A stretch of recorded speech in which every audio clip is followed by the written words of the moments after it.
Here's a question you should be asking yourself. What are you going to do when electricity costs get so high you have to start cutting people or cancel capital projects you actually need? And what happens when the blackouts start, not as a one-off event, but as a recurring risk? Because that's the direction the math is pointing right now. A lot of organizations are assuming the grid will catch up, that transmission will get built, that policy will align, that relief is coming. The real question is whether you can afford to wait for that. If these are the kinds of questions you're thinking about, take a second to like the video, subscribe, and turn on alerts. We focus on the decisions that matter, not ideology. Now let's break down who can afford to wait for the grid and who can't. So in December, we walked through the same set of constraints from different angles. Grid upgrades take a decade or more. Transmission is backlogged and congested. Demand from AI, data centers, and electrification is already here. And policy always lags physics. None of that is theoretical anymore. The system isn't broken, it's just really slow. And slow systems create winners and losers based on who adapts first.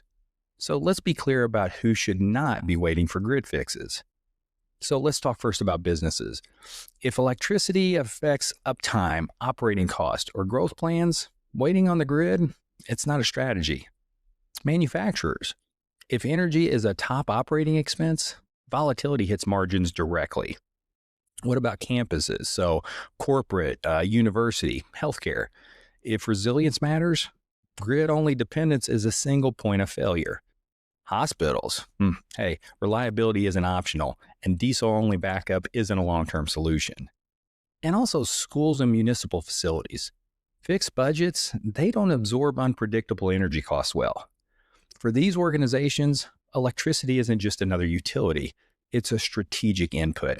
And treating it passively is a choice, whether it's acknowledged or not. Now, there are organizations that can wait if, say, energy costs are a rounding error, downtime is tolerable, electricity load growth is flat, and capital constraints outweigh risk exposure. Then waiting may be acceptable, but that list is getting shorter every year. Here's the part that often gets missed. Doing nothing, that is a choice, and that choice exposes you to rising prices you can't control, reliability risk you can't mitigate, infrastructure timelines you don't influence. In other words, waiting isn't just a bad strategy, it's also a risky one.